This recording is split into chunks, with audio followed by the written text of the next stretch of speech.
नमस्कार बच्चों।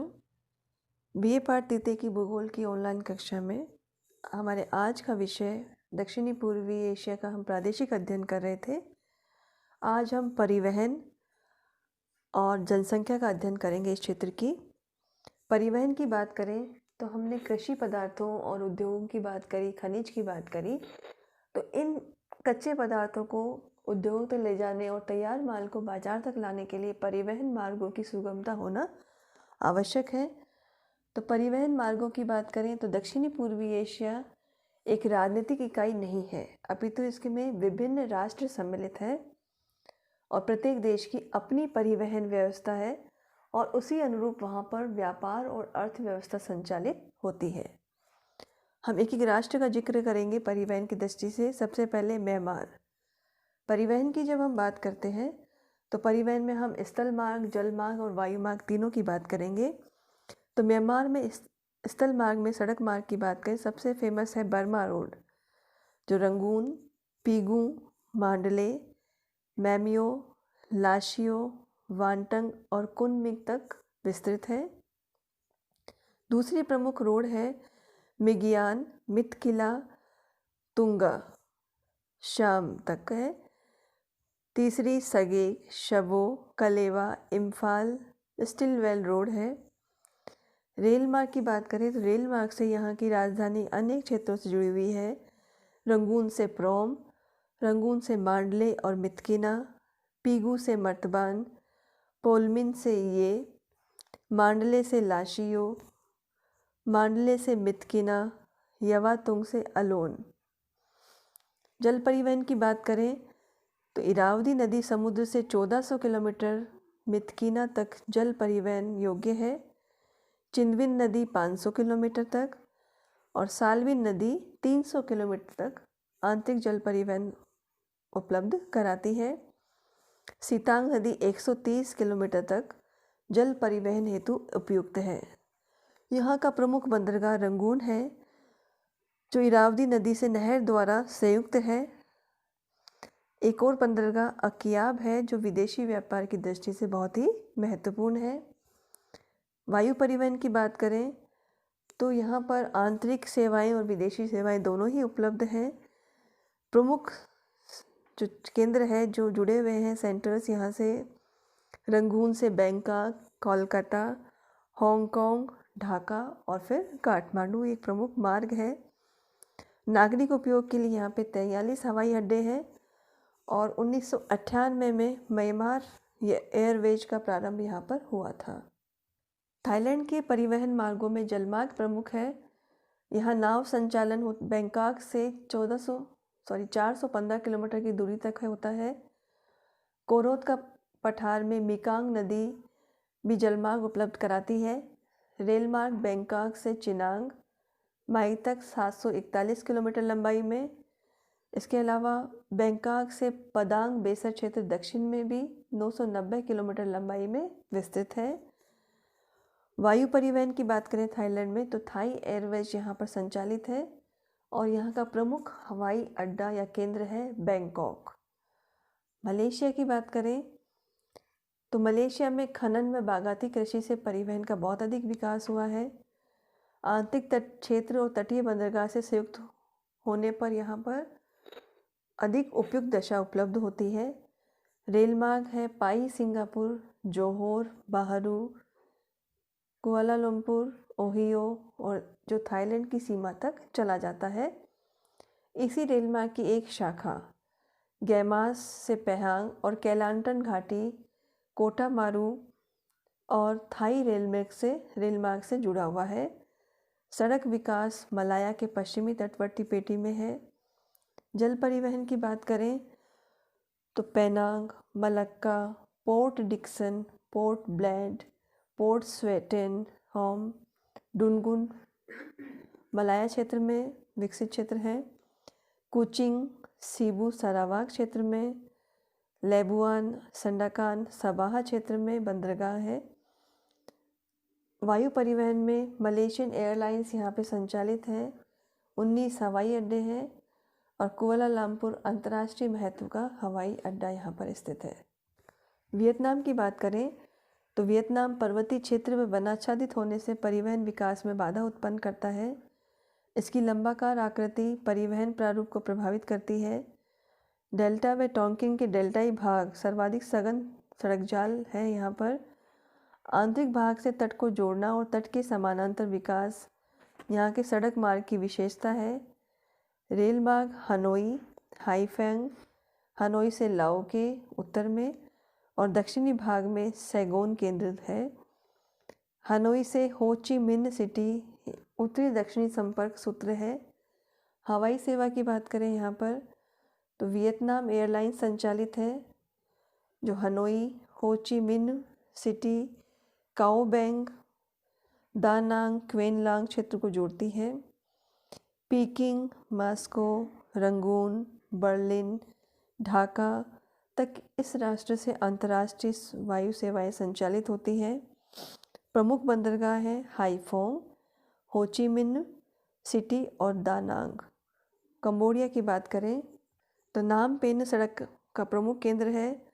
खमेर अमेरिकी मित्रता मार्ग यहाँ का फेमस है। रेल मार्ग है नाम पेन से पोईपट तक। पोचेनटांग में इंटरनेशनल एयरपोर्ट है। यहाँ के प्रमुख बंदरगाह हैं नामपेन, कोम्पोंग, सोम। कंबोडिया के बाद अगला राष्ट्र है लाओस। परिवहन माध्यम मुख्यतः नदी मिकांग नदी है। लाओस में रेल मार्ग नहीं पाए जाते। कुछ मात्रा में रेल मार्ग बिछाए गए हैं। थाई रेल जिस नाम से जानते हैं नोंग खाई तक है। स्थलीय राष्ट्र है ये। बैंकॉक, चियांग पाई, हनोई, हो ची चिन्ह, कुंचिंग, नामपेन के मध्य अंतर्राष्ट्रीय संपर्क स्थापित है। वियेंटियन यहाँ का प्रमुख अंतर्राष्ट्रीय हवाई अड्डा है। इंडोनेशिया, यहाँ पे जावा द्वीप में सड़क परिवहन विकसित है। जहाजी बेड़ा भी विकसित अवस्था में है। जकार्ता, सुराबाया, पालमबाग, मकासर प्रमुख बंदरगाह हैं। यहाँ की सड़क व रेल मार्ग अभी भी दयनीय अवस्था में है। हवाई परिवहन का पर्याप्त विकास हुआ है। अंतर्राष्ट्रीय हवाई केंद्र जो यहाँ पर हैं वो जकार्ता, पडांग, मकासर और पालमबाग है। फिलीपींस की बात करें तो पर्वतीय क्षेत्र व विखंडित द्वीपीय भाग परिवहन विकास में बाधक हैं। लुजोन, सीबू, पनाए द्वीप पर रेल मार्ग का विकास हुआ है ब्रिटेन और अमेरिका द्वारा। द्वीपीय स्थिति व द्वीपों के छितरे हुए होने के कारण सागरीय परिवहन महत्वपूर्ण है, जहाँ पर जहाज, स्टीमर और नावों के माध्यम से परिवहन होता है। प्रमुख बंदरगाह है मनीला। यहाँ की अधिकांश जनसंख्या समुद्र तटीय भाग पर ही निवास करती है। विदेशी व्यापार हेतु समुद्री परिवहन महत्वपूर्ण है। यहाँ से नियमित जहाज हांगकांग, जापान, ऑस्ट्रेलिया और यूएसए को जाते हैं। हवाई परिवहन का विकास यहाँ पर हुआ है और विश्व के अन्य राष्ट्रों से ये जुड़ा हुआ है। सिंगापुर जो एक व्यापारिक राष्ट्र जिसे हम कह सकते हैं, सड़क मार्ग यहाँ पर विकसित है। सघनतम सड़कें पाई जाती हैं। मेट्रो रेल का भी संचालन है। यहाँ पे सिंगापुर एयरलाइंस है जो 50 से भी अधिक देशों के लिए वायु सेवा उपलब्ध कराती है, उड़ान भरती है। जल परिवहन के अंतर्गत सिंगापुर विश्व के बड़े बंदरगाहों की श्रेणी में आता है और यह व्यस्ततम बंदरगाह है जहाँ पर आकर जलयान विश्राम करते हैं और ईंधन भरवाते हैं। तो ये थे एशिया में परिवहन के माध्यम। अब है दक्षिणी पूर्वी एशिया की जनसंख्या। इंडोनेशिया और फिलीपींस दक्षिणी पूर्वी एशिया की 55% जनसंख्या का प्रतिनिधित्व करते हैं और जनसंख्या मुख्यतः नदी घाटियों और तटीय क्षेत्रों में निवास करती है। म्यांमार में 2001 का आंकड़ा उपलब्ध है, उसमें 4 करोड़ 42 लाख जनसंख्या निवास करती थी और घनत्व था 68 व्यक्ति प्रति वर्ग किलोमीटर। सर्वाधिक घनत्व इरावदी नदी के डेल्टा में पाया जाता है 300 और न्यूनतम घनत्व शान के पठार के पूर्वी भाग में, जहाँ पर घनत्व 10 व्यक्ति प्रति वर्ग किलोमीटर से भी कम पाया जाता है। यहाँ की 72.7% जनसंख्या ग्रामीण है। म्यांमार की बात कर रहे थे हम। यंगून, मांडले, बासिन, हैजांडा, पेगू, मोलमेन, प्रोमे और अक्याब प्रमुख नगर है जहाँ पर अधिक जनसंख्या पाई जाती है। थाईलैंड, जनसंख्या है 6,42,00,000, घनत्व 121, सघन क्षेत्र मिनाम नदी घाटी जहाँ पे घनत्व 200, दूसरा मध्य कोरात जहाँ 150 व्यक्ति प्रति वर्ग किलोमीटर, कम घनत्व वाले क्षेत्र पश्चिमी पर्वतीय प्रदेश, दक्षिणी प्रायद्वीपीय क्षेत्र, उत्तरी मध्य व दक्षिणी पूर्वी थाईलैंड वाला क्षेत्र। यहाँ का प्रमुख नगर बैंकॉक है जिसकी जनसंख्या 71.33 लाख है। मलेशिया 2,30,00,000 जनसंख्या, घनत्व 71 व्यक्ति प्रति वर्ग किलोमीटर। यहाँ की जनसंख्या में 45% मलाया, 34% चीनी, 9% भारतीय, 8.5% आदिवासी और 1.5% अन्य क्षेत्रों के लोग निवास करते हैं। यहाँ की ग्रामीण जनसंख्या 43.3 और नगरीय जनसंख्या का प्रतिशत है 56.7। प्रमुख नगर हैं Kuala Lumpur, Penang, Kuching, Ipoh, Johor, Klang, Kuching. Singapore की बात करें तो जनसंख्या 46 लाख, घनत्व 6,642, 76.8% लोग यहाँ पे चीनी है, 13.9% मलेशियाई, 7.9% भारतीय यहाँ पर निवास करते हैं और नगरीय जनसंख्या का प्रतिशत यहाँ पर 70% है। इंडोनेशिया की बात करें, जनसंख्या 23,48,00,000 2003 का आंकड़ा है, घनत्व 121, सघनतम क्षेत्र है जावा 810 घनत्व है जहाँ का, और न्यूनतम है कालीमंतान द्वीप जहाँ पे घनत्व 10 व्यक्ति प्रति वर्ग किलोमीटर या इससे कम है।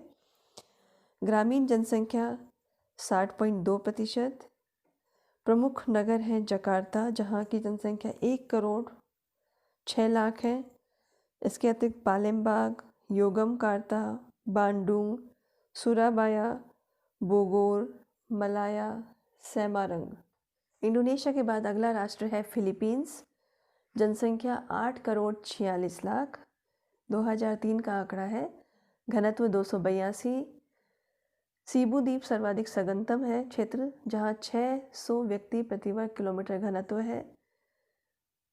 नगरीय जनसंख्या 58% है। प्रमुख नगर मनीला, इलोहनी, क्योंजोन सिटी, दवाओ और सीबू है। लाओस में जनसंख्या 59.2 लाख, जनघनत्व 24। प्रमुख नगर लोस, सब्बानखेत, लुआंग प्रबांग और पाकसे। कंबोडिया की बात करें, कंबोडिया में जनसंख्या 131.2 लाख, घनत्व 72। सर्वाधिक घनत्व थाईलैंड में कंबोडिया में पाया जाता है, नामपेन में। प्रमुख नगर है नामपेन, बहामबंग, पुरस्सर, बोयोंग चाय। वियतनाम की बात करें, जनसंख्या 8,16,00,000, घनत्व 244। टोंकिंग डेल्टा सर्वाधिक जनघनत्व वाला है, 4,000 व्यक्ति प्रति वर्ग किलोमीटर। यहाँ की 80.3% जनसंख्या ग्रामीण है और प्रमुख नगर है हनोई, हाईफांग, होचिमिन और डानांग। तो इस तरह से हमने दक्षिणी पूर्वी एशिया के विभिन्न पक्षों का अध्ययन किया, चाहे वो स्थिति और उच्चावच की बात हो, जलवायु की बात हो, वनस्पति मृदा की बात हो, कृषि, खनिज, उद्योग, और उसके पश्चात हमने यहाँ की परिवहन व्यवस्था, परिवहन के मार्गों का, और लास्ट में हमने यहाँ की जनसंख्या और प्रमुख नगरों की बात की। तो आज की वीडियो में इतना ही। नेक्स्ट वीडियो में हम दक्षिणी एशिया के एक दूसरा क्षेत्र, दूसरा प्रदेश, दक्षिणी पश्चिमी एशिया की बात करेंगे। तब तक के लिए धन्यवाद।